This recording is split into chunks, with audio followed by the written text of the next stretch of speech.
فأصحاب الميمنة ما أصحاب الميمنة وأصحاب المشأمة ما أصحاب المشأمة والسابقون السابقون. السلام عليكم ورحمة الله وبركاته. Хвала Аллаху, Господу миров! Я свидетельствую, что нет божества достойного поклонения, кроме Аллаха, и что наш господин Мухаммад – его раб и посланник. О Аллах, благослови и приветствуй миром нашего господина и любимца Мухаммада, его семью и сподвижников.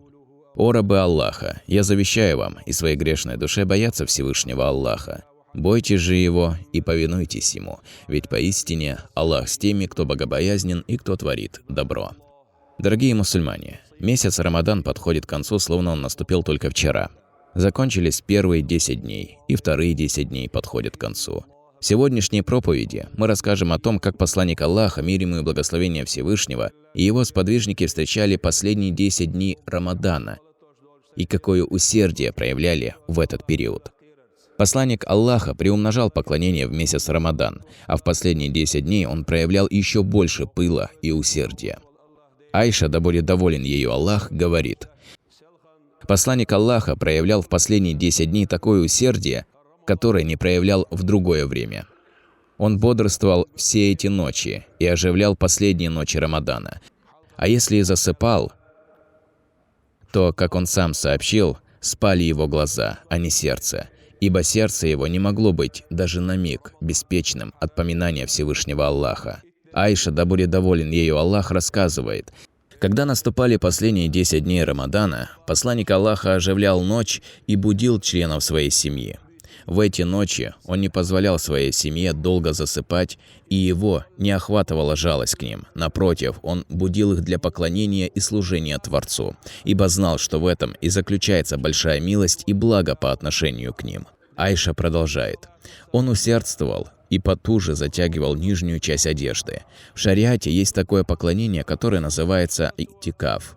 Это пребывание в мечети на определенный период, насколько коротким он не был. Айша рассказывает, что посланник Аллаха, мир ему и благословение Всевышнего, совершал и'тикаф в последние 10 дней Рамадана каждый год до конца своей смерти, а после него и'тикаф также совершали его жены. В этом указание на важность поклонения и дополнительного усердия в последнюю ночь Рамадана. Затем посланник Аллаха заповедал нам стремиться застать ночь предопределения, которая, как сказано в Коране, лучше 1000 месяцев. А 1000 месяцев – это примерно 83 года. Средняя продолжительность жизни членов нашей общины, как сказано в хадисе, колеблется между 60 и 70 годами, и лишь малая часть приступает этот предел. Задумайтесь тогда, сколько награды человек может получить за поклонение, совершенное на протяжении 80 лет. А поклонение в одну ночь предопределения превосходит все эти 80 лет. Пророк, да благословит его Аллах и приветствует, сказал: ищите ее в последних 10 дней Рамадана. Также сказано искать ее в нечетных числах – 21, 23, 25 и так далее.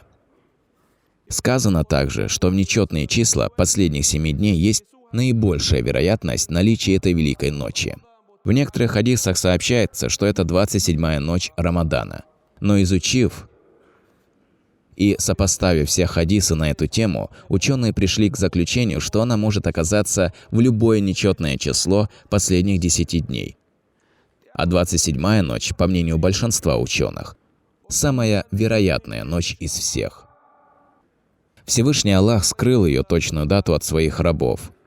Любимец Всевышнего сообщил, что Господь миров поведал ему, какая это ночь.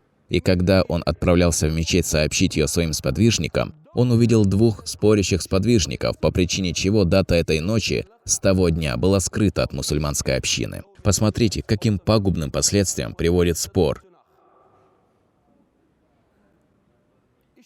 Что он стал причиной забывчивости пророком ночи предопределения.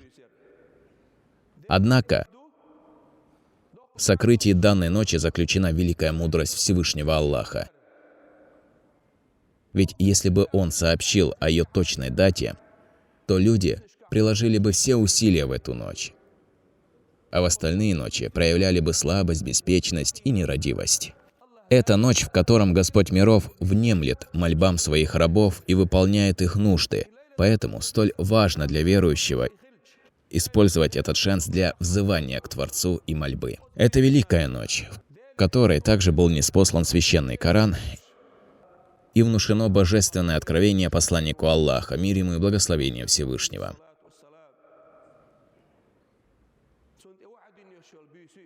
Что же нам следует просить в эту ночь?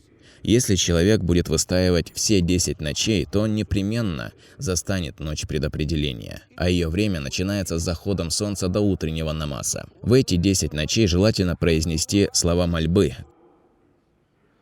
которые посланник Аллаха, мир ему и благословение Всевышнего, поведал Аише, спросившей его, как ей следует просить. «О Аллах, поистине, Ты прощающий, любишь прощения, прости же меня». Также следует читать мольбу, которую пророк часто любил произносить. «О наш Господь, даруй нам благо в этом мире и благо в вечной жизни, и защити нас от мучений ада». Это прекрасная и содержательная мольба с очень глубоким смыслом, в котором собраны все блага этой и вечной жизни. Посланник Аллаха также велел часто просить рай и защиту от ада. Нет проблем в том, чтобы просить у Аллаха мирские блага, ведь все мирское благо к нам исходит только от Него, сотворившего нас и дающего нам пропитание. Однако лучше и предпочтительнее для желающих довольства Творца просить благо вечной жизни и хороший удел после смерти. Посланник Аллаха, мир ему и благословение Всевышнего, сообщил, что самая лучшая милостыня – это та, что дается в священный Рамадан, а сам он проявлял в нем такую щедрость, которую не проявлял в других месяцах. Всевышний Аллах желает избавить своих верующих рабов от бедности и любит от них, чтобы они проявляли доброту между собой и помогали и сочувствовали друг другу.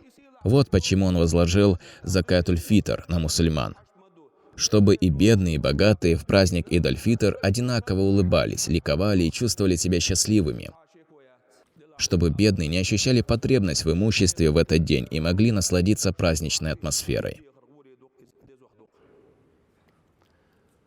Размер закат-уль-фитр, как определило наше духовенство, составляет 100 рублей минимум. Если человек пожертвует больше, то это дозволено и, более того, предпочтительнее. Все ученые ислама, в том числе ученые нашего мазхаба, единогласны в том, что закат-уль-фитр – обязанность каждого мусульманина, которая не спадает с него вплоть до его смерти, если он не выполнит ее. Для подачи этого заката есть определенное время, которое делится на 3 периода. Период, в котором дозволено давать закат, период, в котором человек обязан выдать закат, и период, в котором человеку сверх той обязанности желательно и лучше выдать закат. Что касается первого периода, то его время начинается с наступлением Рамадана. Второй период, период обязанности, начинается с заходом солнца последнего дня Рамадана. И третий период, период желательности, начинается с момента, когда человек отправляется на праздничную молитву. Время закат-уль-фитра начинается с заходом солнца в праздничный день. И если человек не выдаст закат до истечения этого времени, то на нем ляжет грех, который он должен искупить, возместив свой долг. Исключением является человек, имеющий уважительную причину, как, например, забывчивость и тому подобное. Для такого же не будет засчитываться грех, хотя и он обязан будет восполнить этот долг. Пусть Всевышний Аллах дарует нам благодать этого месяца, примет наши дела и позволит провести оставшиеся дни так, как доволен Он и Его посланник.